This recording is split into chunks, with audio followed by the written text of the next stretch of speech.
Hello, and welcome to Thingamajigs, the exciting history of mundane things. I am Ben. And I am Danielle. Do you remember when people used to have roller skating birthday parties?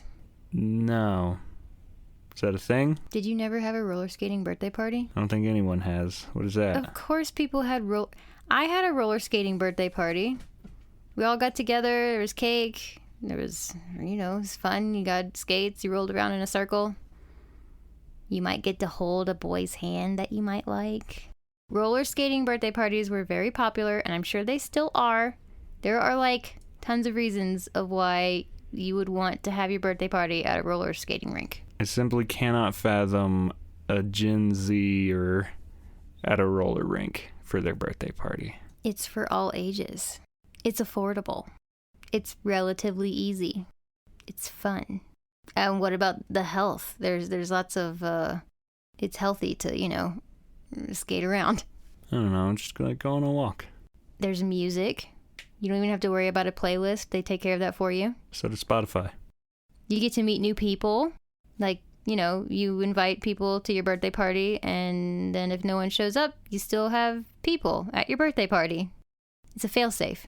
I feel like you just have your birthday party at the airport if that's your concern. As long as we went somewhere cool afterwards, I feel like that's actually not a half bad idea. No, because then it's not affordable anymore. You just have to, hang out by the front desks, meet all those new people while they're checking into their flight.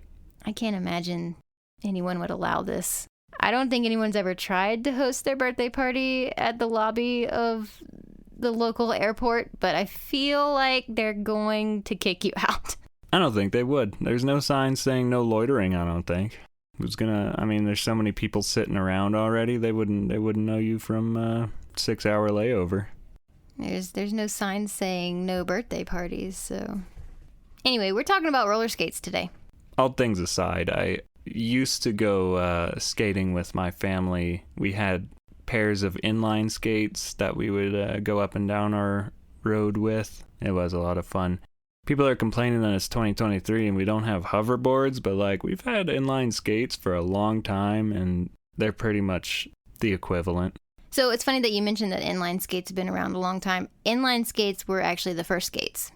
Is that so? I thought it was those little cars that people stapled onto their feet. No, they tried to put them all in a row first.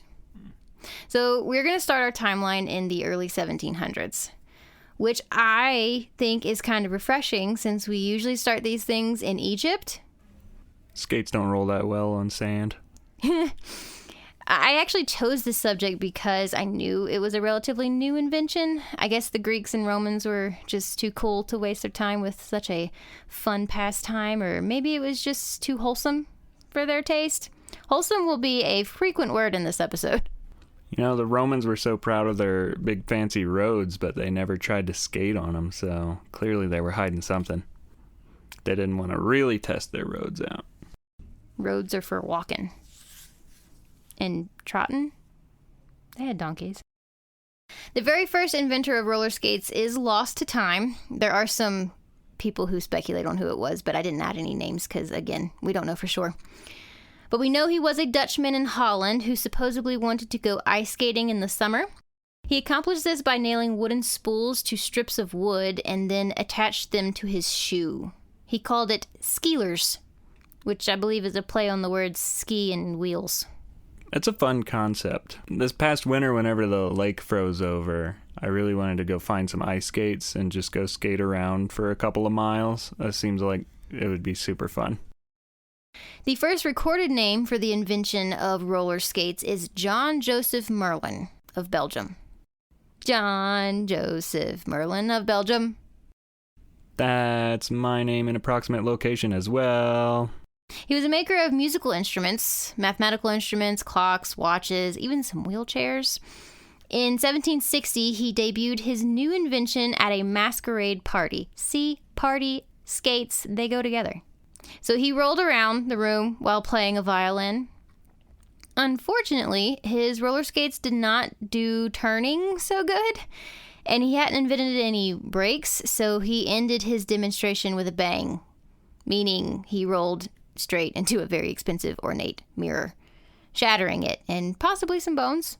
I don't know the extent of his injuries, but he crashed face first into glass, so I can't imagine he rolled away without any scratches. Props to him for going big, though. What a display, right? Came out with this thing that didn't have any brakes or the ability to turn, and he was like, ooh, I'm gonna roll into that room and they're all gonna be so jealous. Wait, what if that's not big enough? I need to play the violin and roll through the room and everyone will adore me. Maybe because it was a masquerade party, he thought that he could, if it went badly, masquerade. Well, we're still telling the story about how he... That's true. We have his name on record. Clumsily smashed through a mirror, so it didn't work out in his favor, I don't think. Nearly 60 years later, in 1818, roller skating makes a more graceful appearance when a German ballet premieres called Der Maler oder die Wintervergnügungen. That's classy. What's that mean? The artist or the winter pleasures. Or the painter or the winter amusements, depending on your translation. I'll give them half a point because the name isn't that long in English, but it's still quite the mouthful in German. Not if you're German. I'm going to need any German listeners out there to record themselves saying that title gracefully and send that our way. I'm not exactly sure how this went over because turning and braking for the most part was still a pretty big problem. And it's ballet, so... So on these janky old skates, they performed a ballet on stage in front of an audience. Yes. These things must just crank your confidence right up. These people are out of their minds. I was feeling pretty bad about myself, and then I put these skates on. I can do anything. I think it was supposed to be an on-ice show, but creating a stage with ice was not possible yet, so they improvised. Also, they were relatively new, and anytime something new comes along, people are like, what can we do with this? We need to have ChatGPT perform a play now. Someone's probably already working on it. We find the first patent for roller skates in 1819 by French inventor Monsieur Petitbledin. Petitbledin. That's good. Good French. You're getting better. Oh, man, we're never going to have any French listeners. They were made out of a wooden sole that would attach to your shoe, and on the bottom would be 2 to 4 wheels made of copper or wood or ivory, all in a single row. So all the usual ingredients for making things. Wood, ivory, copper.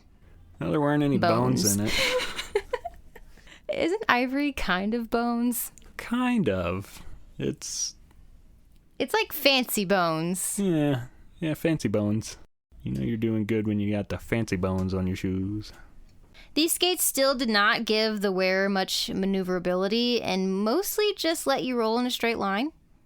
He claimed, get this, that anyone could use his skates to do the same things as ice skates, but that was incredibly false. It's that confidence. It's that confidence that gave him to say that. You could probably manage a wide sweeping turn. Robert John Tyers was a fruit seller from Piccadilly, London. That part is not important. I just wanted to say Piccadilly. Fruit seller from Piccadilly. I know, right? Sounds like a start of a fun story. The only Piccadilly I know is the restaurant. They had great carrot souffle. Never heard of it. Have you ever heard of carrot souffle? No. It's kind of like sweet potato pie, except for it's carrot. Is it just a bunch of carrots in like a casserole dish? I think it's a secret. I don't know. I'm assuming it's orange. I would have thought they would be aiming closer to carrot cake, because that sounds more enjoyable. Imagine that, but like pudding. That's not good. I don't like the sound of it. In 1823, he called his invention Rollitos or Volitos. It seems it had 2 names. It's a weird name. It was mostly the same setup as previous models, but this one had 5 wheels. The front and back wheels were smaller than the rest. And ba-bam, a braking system. Oh, we finally got it. How many years later was this? Like 100 and something? Probably not quite 100. So the braking system was a bit that came out of the heel. You would lift your toe and the back piece would drag on the ground to stop you. That's nice. I like that better than the front braking that they usually do. The toe stops. I don't like that. Those seem scary. But that's why that wheel was smaller, so that you had room to kick that toe up and get that heel down. The skate still did not turn, but at least we can stop now. So instead of dodging that bottomless pit that you're about to roll into, you can hope that you stop before you fall in. That's nice. Ingenious. Roller skating finally became a popular enough pastime to warrant London building its first public skating rink, the Strand, and Floral Hall. I guess people were okay with only being able to roll in a straight line and having to pick their foot up and turn it in order to go in a different direction. As long as it's a long enough skating rink, I guess it's still fun. Finally, an American man, James Leonard Plumpton. Plumpton. I love all of these names of history. So he solves our problem and catapults roller skates to its final form. He was a businessman from Massachusetts. In 1863, he rearranged the wheels to be in a 2x2 format that you were talking about earlier, and gave the wheels two separate axles. The wheels were on pivots so they could turn independently of the frame. It's kind of like skateboard trucks. That's how you turn on skateboards. This provided much more control than previous models. He even opened his own skating club in New York, which I believe was the first one in New York, so he had the market. He was a businessman. It was also the first skate that provided the option of skating backwards, you know, as long as the skater had some skill. Probably wasn't carrying a violin. You don't know that.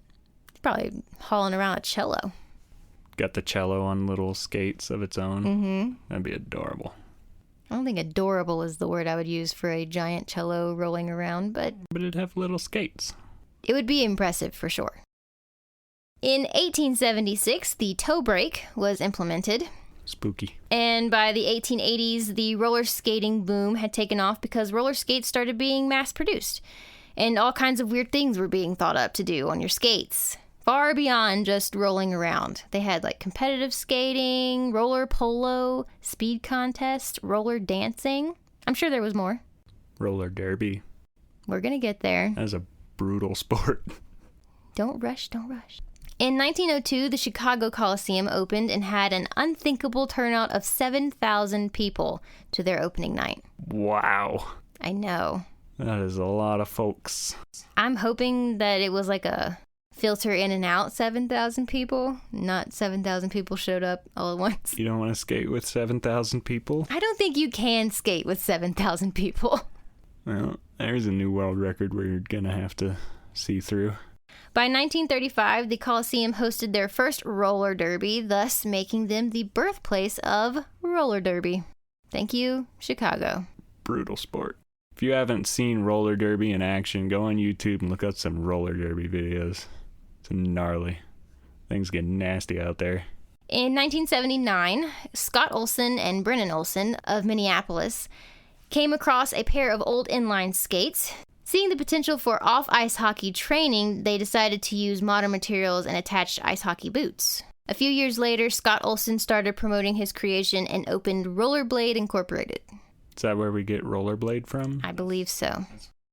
Here's a fun tidbit. Apparently, President Ronald Reagan declared October to be National Roller Skating Month in 1983. I like that. Why? I don't know. Makes me want to go skate in October. Remember in the beginning when I said wholesome would be a frequent word? I do. This is the part. We're going to pick up in the 1950s, where everything tasted better. Back when men were real men and pretended to not have depression.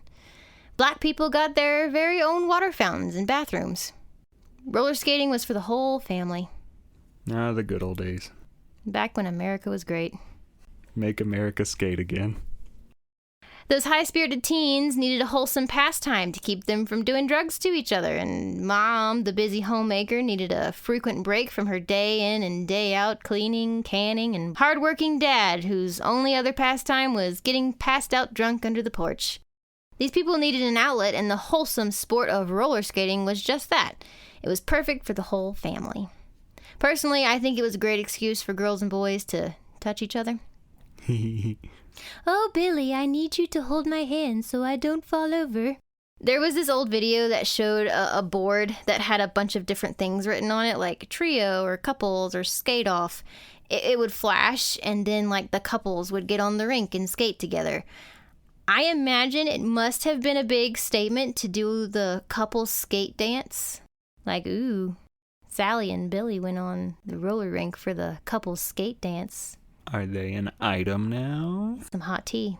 I feel like her name should be like Mary Sue. Her name can be whatever you want. It's Mary Sue. The rink operator, a small businessman and respected member of the community, that was in the video. I don't really understand why they felt the need to insert respected member of the community. Were they not respecting the rink operator? The rink operator reputation was really on the decline. They needed to do some PR. So yeah, a respected member of the community extended a friendly welcome to one and all, but draws the line fast at undisciplined and rowdy conduct and black people. But don't you worry, there was a black night, which even in the 60s they knew was not cool because they changed it. Not the rule, no, just the name. They called it Soul Night, or Martin Luther King Night, which was just a floofy cover-up for the racism that they were trying to slide under the table. It's a bit obvious. So it was really sad, as is any of these stories, but after World War II, roller skating was kind of pushed as a great thing to do all together. And after the war, a lot of these men were suffering with PTSD, and it was thought that it would help with recovery and relieve some stress. But again, this was for white people. Black men fought in the war as well and had all the same recovery issues, but no one seemed to care. They helped win the war and didn't get the same heroes treatment. So in the 40s and through the 60s, Plamor, it's spelled Pla-MOR, was opened, and it was black owned and it was open to the community. They did more than just roller skating though. The venue was used for concerts, boxing, basketball games. Some extremely famous black people performed at this place. It was a huge deal. So like names like B.B. King and Frankie Lyman. But later in the 60s, it was burned down. No doubt arson from all the heat of the civil rights movement at the time. One of the most famous instances of roller skating was when a man named Ledger Smith skated from Chicago to D.C. It took him 10 days, and it was 685 miles. He made that journey so that he could hear Dr. Martin Luther King's famous "I Have a Dream" speech. How incredible is it that that man gets to tell that story to his kids and grandkids? That family, I'm sure, will tell that story long after he is dead. He was 27 years old whenever he did that. We're talking about it now. You made it. There's a picture of him with Martin Luther King. He was the same age as I am right now. I could not imagine doing that. It would be so scary. Such a long time to skate 10 continually. days. Like, even if you take a 3-day break between each day, that's too much. Too much skating. So there was another rink that was opened in 1955 called Rollercade in Detroit, Michigan. Also black owned, and this one is still open to this day, and the same family still owns it. Wow. They have a website, Facebook page, and everything. The black community actually started the trend of roller boogie. Bill Butler, who is well known as the godfather of roller disco, kind of started it all. Let's talk about that. I'm going to set a scene. Picture it. It's 1979, and you and your friends, we have friends in this scenario because the internet hasn't been invented. Y'all are looking for something to do, and picking up some far-out ladies would be pretty groovy too. So you head on down to your local roller rink, because that is where the way out there ladies are. This place is like a Net Geo documentary for various birds performing mating dances to attract the attention of literally any female with half a tail feather. You pull out your backwards skating skills, maybe a little crouch down, slide your fingers across the floor move, and Barbara from down the street has her eyes glued to you. And Buddy she has sinning on her mind. The music is rad. In my fantasy, ABBA is playing Gimme Gimme Gimme.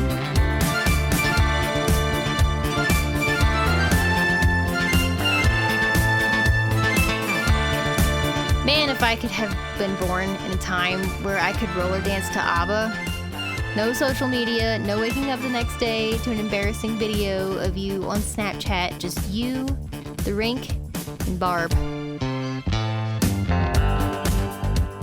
I mean, you could roller dance to ABBA anywhere. I suppose I could. You got Bluetooth headphones now. Nobody's stopping you. That's right. I will roller dance to ABBA. And this was not a small town craze. This was everywhere. So Chicago and New York were the meccas for roller disco. 1979 was also the year that Skate Town, USA came out with that very handsome Patrick Swayze. If you want to feel for what the scene was like, that would probably do it for you. It's a hard movie to find, though. You're going to have to order a Blu-ray off of Amazon or eBay. But you can also get the soundtrack on cassette, so... For all those cassette players that we have. Well, vinyl's making a comeback, so if you're in that kind of vibe, for a measly $203, you can get the soundtrack on vinyl. Oh, order that baby right now. Pretty sure it's the only one on eBay right now, so, collector's item. Can only appreciate. So roller skating wasn't just for real life. It started making appearances in movies as early as 1907. 1907? In the silent movie An Awful Skate. I imagine there was a lot of falling down. Piano rag in the background and somebody doing the splits. Charlie Chaplin had a film called The Rink in 1916. The Fireball, starring Mickey Rooney and Marilyn Monroe, where they introduced roller derby into people's minds. I even found a very strange movie from 1979. Apparently that's when all the good skating movies were made. It was called Rollerball. It's a dystopian sci-fi film centered on a roller skate tournament. I want to watch it and find out if it's actually a good movie or if it's so awful that it's good.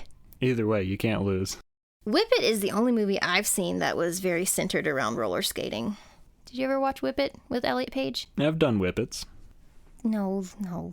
Did you ever watch Whip It, the movie? Is that like a Disney Channel movie about roller derby? No, it was directed by Drew Barrymore. Yeah. No, I don't know anything about this. We should watch these other movies and, put a YouTube video out or something. If we can find them, that would be amazing. Yes. So, Thingamajigs YouTube channel? Absolutely. Is this happening? Just go and subscribe to Thingamajigs on YouTube and look forward to that video. Hopefully we'll have it by the time this comes out, because this does not exist right now. I love bad movies. I noticed a trend where as we leave the early 2000s and move into the 2010s, less movies are made and more music videos are roller-esque. Also some documentaries about the 70s and 80s roller skating scene. While I was looking up some clubs and things for skating, I came across this one club that was for housewives. This is also from a very old video. It was comparable to modern Zumba classes. It was daytime skating sessions for housewives to, quote, keep the figures slim and trim, with the tagline, overweight, roller skate. Outstanding, truly. Wonderful. I'm assuming they paid to attend these, classes? I have no idea. I would imagine, I don't know. Couldn't they have just bought some skates and gone skating with their gal pals instead? Down the street or... I mean, that logic can be applied to anything. Can't I Zumba dance exercise to this music with my gal pals and not pay this instructor to look at me while I do it? No, I do feel that way. I think people are wasting a lot of money on those kinds of things. Oh, there's something about coming together and doing it all as a group with an instructor that you're following. There is a sense of camaraderie doing it that way. I feel like you should just go to one class, slip all the people there a note that says, hey, stop paying for this and come to my house. Are you presenting a roller skating exercise coup? Yes. The revolution has begun. Roller skating definitely is probably a good exercise. I mean, speed skating is in the Olympics. Is it? Yes. I've never seen that. Inline, they have those giant wheels, inline skates, and they skate around as fast as they can. Well, that's neat. Pretty sure it's part of the Summer Olympics. Sounds dangerous. The only one that's probably not dangerous is curling. Curling might even be dangerous. I don't know. It's not that dangerous. It's definitely one of the lesser ones. It's got to be one that's less dangerous. Let us know. What's the least dangerous Olympic sport? Apparently, roller skating hit another surge in popularity due to the 2020 COVID pandemic. I guess people were looking for something to do that didn't involve too much contact, and roller skating fit that bill. But also, it's always inside, so I don't know. Usually inside. I guess they're not all inside. I don't think anyone I know partook in the pandemic skating. This is the first time hearing about it. There was a lot of boredom, though. You can only watch so much TV.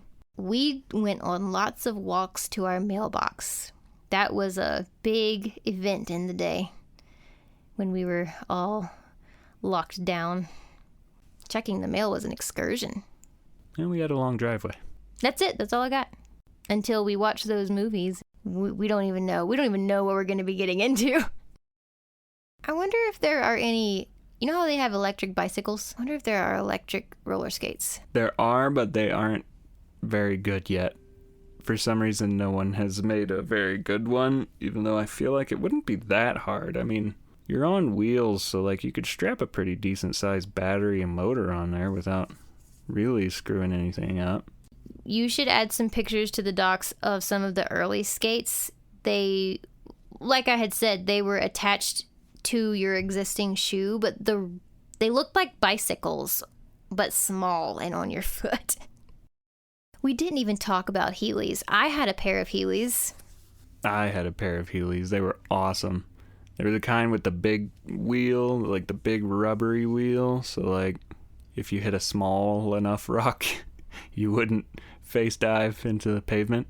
I Heeleyed around everywhere for a really long time until people started putting up signs that said no Heeleying. I don't know if they'll ever come back, but we might be the only generation to have participated in the glory of one foot in front of the other. No other generation in their life has heard, "Hey kid, you can't Heeley here." My mom had a friend who worked on a train, and we were Heeleying on the train while it was in motion, and we were like the only people on this train. And you could go to the front of the train car and just let go and get on your wheels, and you'd start losing the inertia from the train, and you'd just fly towards the back of the car. It was awesome. We need to get some Heelys. We have looked into adult Heelys. They're very hard to find. The problem with the adult Heelys is they don't come in fun designs.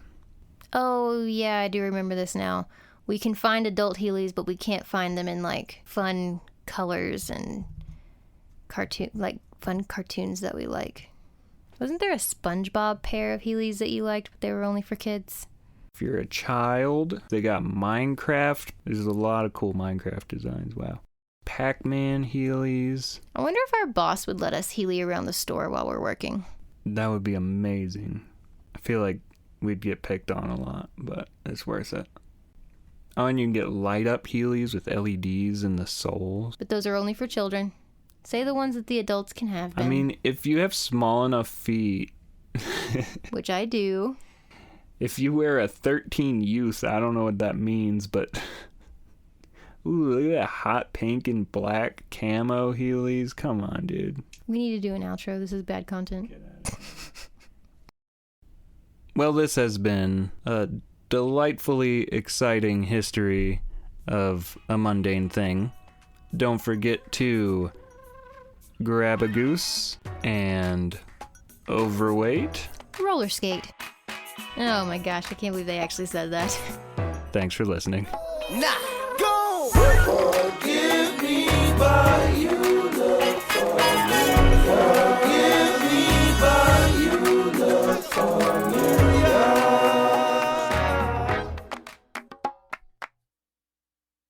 Alright, let's look at men Heelys and a size. You're gonna have so much to edit. What size would I get? A 12 or a 13? They don't have half sizes.